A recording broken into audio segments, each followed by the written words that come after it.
My name is Emma, I'm 34 years old, and my family uninvited me to my sister's wedding after I paid over $100,000 for it. Before I tell you how I burned it all to the ground in a single night, let me know where you're watching from in the comments. It all happened in the middle of a quarterly review with the executive board. My phone, which was supposed to be on silent, started buzzing on the polished mahogany table. One buzz, I ignored it.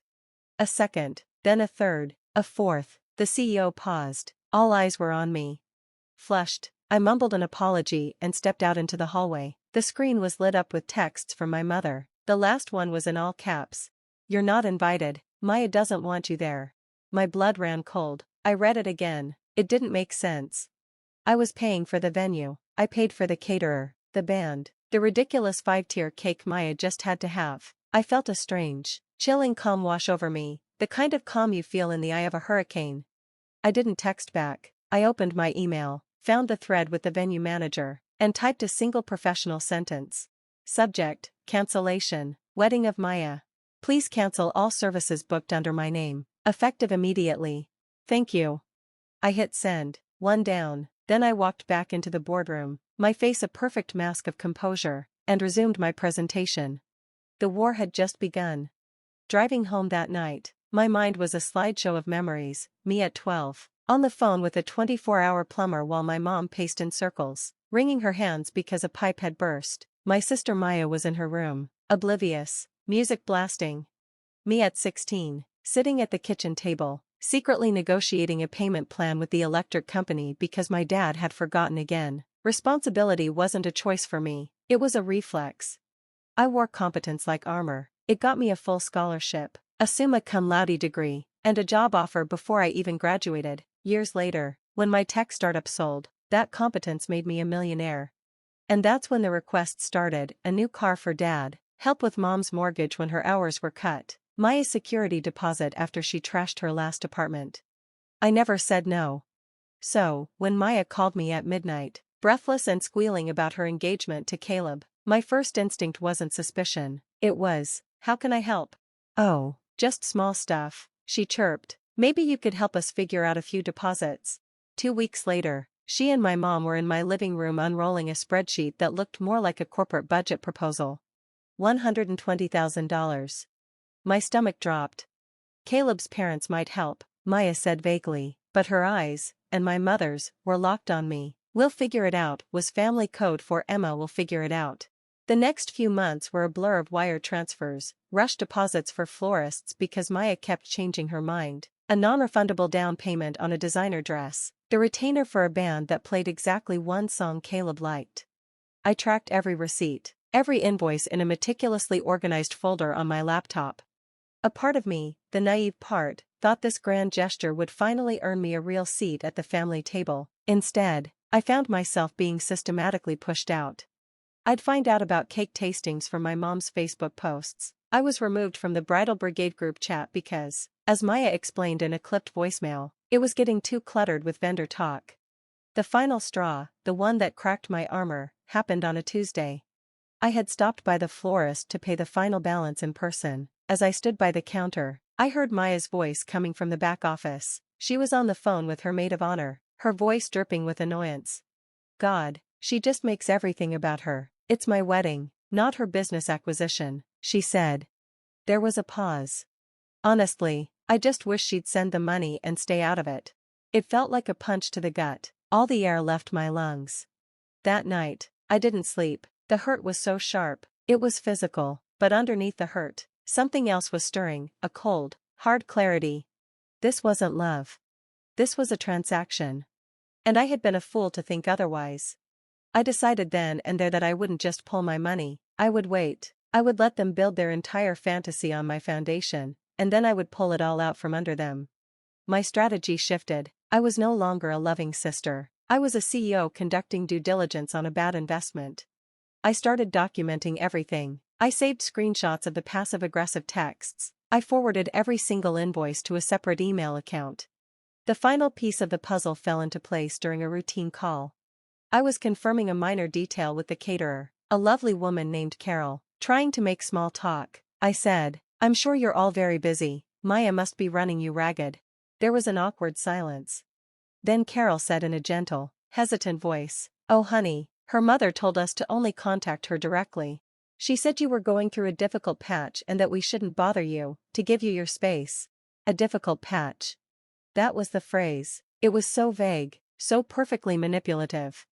They weren't just using my money, they were assassinating my character to explain my absence, an absence they themselves had engineered. I thanked Carol, my voice steadied despite the rage boiling in my veins. That was it. I had my case, I had the motive, the means, and the evidence. All I needed was the right moment to present it. The moment came at the rehearsal dinner. It was held at a ridiculously expensive restaurant overlooking the city, a place I had booked and paid for. The air was thick with fake laughter and clinking champagne glasses. My family was giving me the cold shoulder, acting as if my presence was a strange inconvenience. My mother, at one point, leaned over to Caleb's mother, the elegant and composed Mrs. Peterson, and said loud enough for me to hear, "We're just so glad Emma could make it, even for a little while, she's been under so much stress." When it was time for toasts, I let them all go first, my dad, my mom, the maid of honor, all spouting sentimental nonsense. Then I stood up, glass in hand. I smiled, a wide, serene smile. "I'd like to say a few words," I began. Everyone turned to look. "Maya, Caleb, I wish you nothing but the best." I paused, letting the warmth hang in the air for a second before shattering it. "And I know how much effort goes into creating a perfect day. For instance, this beautiful private room, a small price at $15,000. A confused murmur went through the room. My dad's smile faltered. "The 5-course meal you're all enjoying, with the wine pairing, a steal at $22,000, I continued, my voice clear and even. I looked directly at Maya, whose face was starting to turn pale. "And Maya, that stunning Vera Wang gown you'll be wearing tomorrow, all $8,500 of it looked beautiful in the photos I saw online." The silence was absolute. You could hear a pin drop. I then turned my full attention to Mrs. Peterson, my expression softening into one of deep, sincere concern. "And I have to say, Mrs. Peterson, thank you for your understanding. I'm just so relieved I was able to recover from that recent and very serious mental instability my family told you about.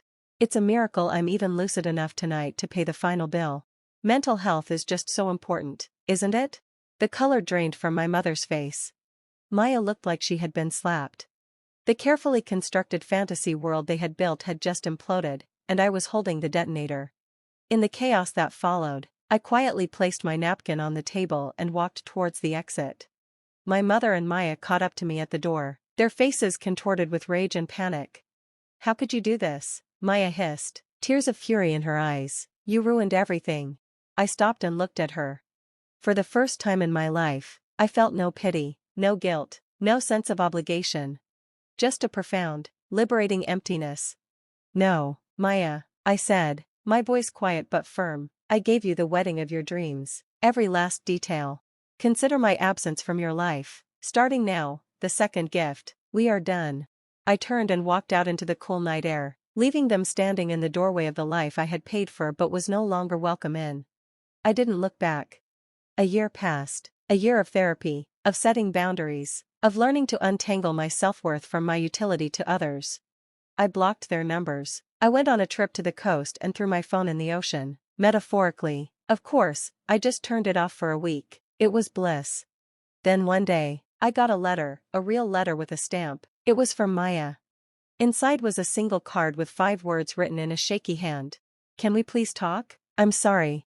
We met at a neutral coffee shop. She looked smaller. The entitled sparkle in her eye was gone, replaced by weary exhaustion. She told me everything. The wedding never happened. Caleb's family had been appalled. The shame had forced her to look at herself, really look. For the first time, she was in therapy. She was getting a divorce. It wasn't Caleb's fault, she admitted, staring into her cold coffee. "I built my entire identity around what people thought of me, and it was all a house of cards. You just had the guts to be the one to blow it down." It wasn't forgiveness, not yet. But it was a start, it was truth. Today, my life is different. My dinner table is filled with mismatched chairs and friends who don't need anything from me except my company. I mentor young female entrepreneurs, helping them build their dreams on their own terms. Last week, one of them sent me a note. It said, "You taught me that I am not the backup plan, I am the blueprint." For years, I gave my place away at the table and called it love. Now, I know the most valuable table isn't one you're invited to, it's the one you build yourself. Thank you so much for listening to my story. It wasn't easy to share, but I felt it was important. My question for you is, have you ever had to choose between your family and your own self-worth? What did you do? Let me know in the comments below. And if this story resonated with you, please consider liking this video and subscribing for more. It really helps the channel out. Thanks again.